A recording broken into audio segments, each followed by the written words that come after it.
거대한 사막. 붉고 마른 땅 위를 홀로 걷는 한 남자가 있었다. 그는 아무 말이 없었고 누구와도 시선을 마주치지 않았다. 시간조차 그를 비켜간 듯한 표정. 그 남자의 이름은 트래비스. 그는 사라졌던 사람이었다. 무려 몇 해 전, 아내와 어린 아들을 남겨둔 채 세상과 자신을 등지고 떠났니. 그리고 이제 말없이 돌아왔다. 흐릿한 안개 기억과 침묵 사이에 사라졌던 남자, 다시 발견되다. 트래비스는 텍사스의 어느 황량한 마을에서 탈진한 채 발견된다. 그를 찾으러 온 이는 바로 그의 동생 월트. 그는 트래비스를 집으로 데려간다.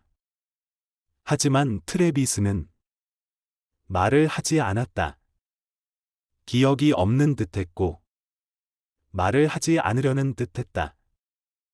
그의 입은 닫혀 있었지만 눈빛은 무언가를 끊임없이 붙잡으려 애쓰고 있었다. 기억인가? 후회인가? 아니면 다시는 돌아갈 수 없는 시간의 잔해인가? 은하수 과거의 흔적에 남겨진 아들, 그리고 멀어진 아내. 트래비스에게는 아들이 있었다. 이름은 헌터.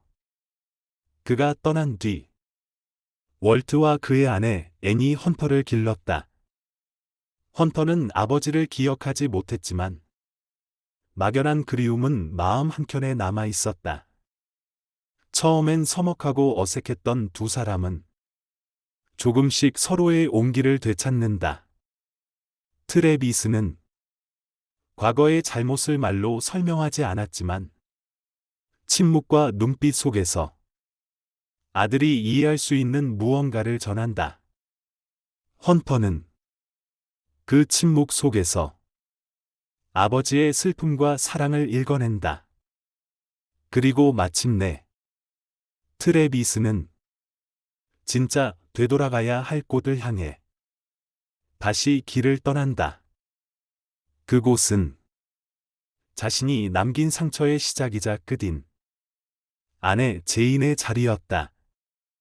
초 제인을 찾아가는 여정의 거리와 마음을 다시 잇다.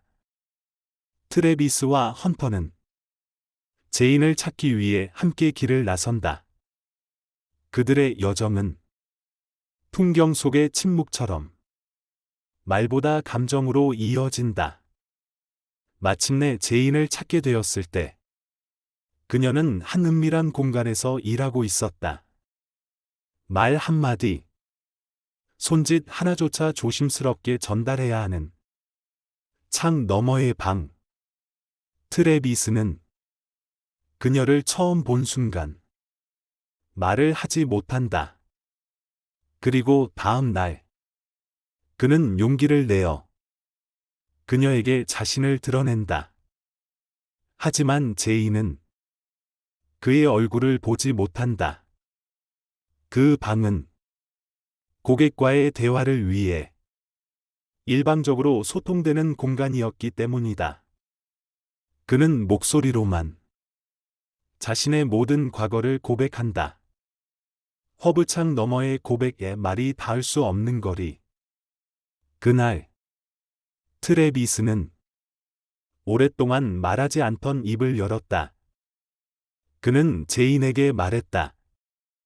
그들이 어떻게 사랑했는지, 어떻게 서로에게 상처를 주었는지, 그리고 그가 왜 떠날 수밖에 없었는지를. 그 고백은 변명도 회피도 아닌 그저 솔직한 회상이었다. 그는 말했다. 자신이 점점 변해가는 모습을 두려워했고 제인이 무너지는 걸 막을 수 없었다고.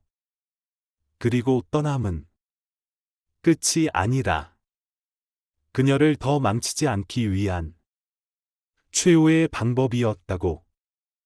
그 고백은 창 너머로 닿았고 제인의 눈물을 불러왔다. 비둘기 다시 만남, 다시 이별의 사랑이 닿을 수 있는 가장 멀리. 트레비스는 자신이 헌터를 데려왔음을 알린다. 제이는 놀라움과 두려움 속에서 아들을 다시 만난다. 헌터는 조용히 그녀의 품에 안긴다. 그 순간 트레비스는 조용히 그 공간을 떠난다.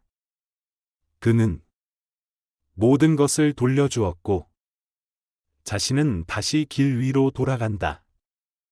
그에게 남은 것은 단지 조금 덜 무거워진 고독. 은하수 결말의 길 위에서 머문 마음. 영화는 트레비스가 밤하늘 아래 자동차 안에서 조용히 앉아 있는 장면으로 마무리된다. 그는 여전히 말이 없고 표정은 무채색이다. 하지만 그 침묵은 이제 더 이상 죄책감이나 외면이 아니다. 그것은 스스로를 용서하려는 마음이며 떠나야 했던 사람의 마지막 배려이자 남은 자들이 조금이라도 덜 아프기를 바라는 조용한 사랑이다. 어떤 기억은 다시 꺼낼 수 없지만 어떤 사랑은 다시 건넬 수 있다. 파리, 텍사스는 사랑을 잃은 사람이 사랑을 되돌려주기 위해 다시 걷는 길의 기록이다. 사막에서부터 시작된 그 침묵의 여정은 누군가를 용서하기 위한 것이 아니라 자기 자신을 용서하기 위한 길이었고 누군가를 찾는 것이 아니라 잃어버린 자신을 다시 만나는 길이었다. 흐릿한 안개 1. 침묵은 말보다 깊은 고백이다. 트레비스는 처음부터 말을 하지 않았다. 그는 자신을 세상으로부터 숨겼고 말하지 않음으로써 세상을 견디고 있었다. 많은 이들이 침묵을 외면이나 회피로 생각하지만 그 침묵은 때로 가장 처절한 고백이기도 하다. 무너진 가정을 바라보는 죄책감, 아들의 눈을 마주치지 못하는 부끄러움, 사랑했던 사람을 상처 입힌 자의 두려움. 그 모든 감정이 그의 말 없는 눈빛 속에 담겨 있었다.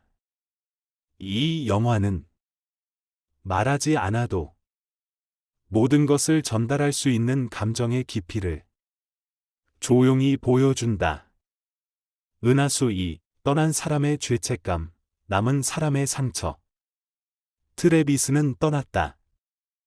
제인과 헌터를 남긴 채 말없이 사라졌다. 그는 자신이 변화하는 것을 막지 못했고 그 변화가 사랑하는 사람을 해칠까 두려웠다. 결국 그는 떠남을 선택했다. 그것이 사랑을 위한 마지막 배려라고 믿으면서. 하지만 떠난 자는 언제나 죄인이다. 남겨진 이들은 그 부재 속에서 말하지 못한 질문을 품고 살아간다. 왜 떠났는가? 나는 그만한 상처를 줬는가? 그 사랑은 끝났던 것인가? 트레비스는 그 질문들에 대답하지 못했다. 그는 단지 다시 돌아왔고 자신의 방식으로 사랑을 돌려주려 했다. 허브 3. 가족이라는 이름으로 상처를 감싸는 법. 이 영화에서 가족은 피보다 깊은 의미로 그려진다. 월트와 앤은 트레비스의 아들을 자신의 아이처럼 키웠고 사라진 형을 대신해 그 아이에게 따뜻한 세계를 만들어 주었다. 이런 모습은 우리가 인생에서 진정한 가족이란 혈연만이 아니라 함께 살아가기로 선택한 사람들이라는 것을 깨닫게 해준다. 가족은 같은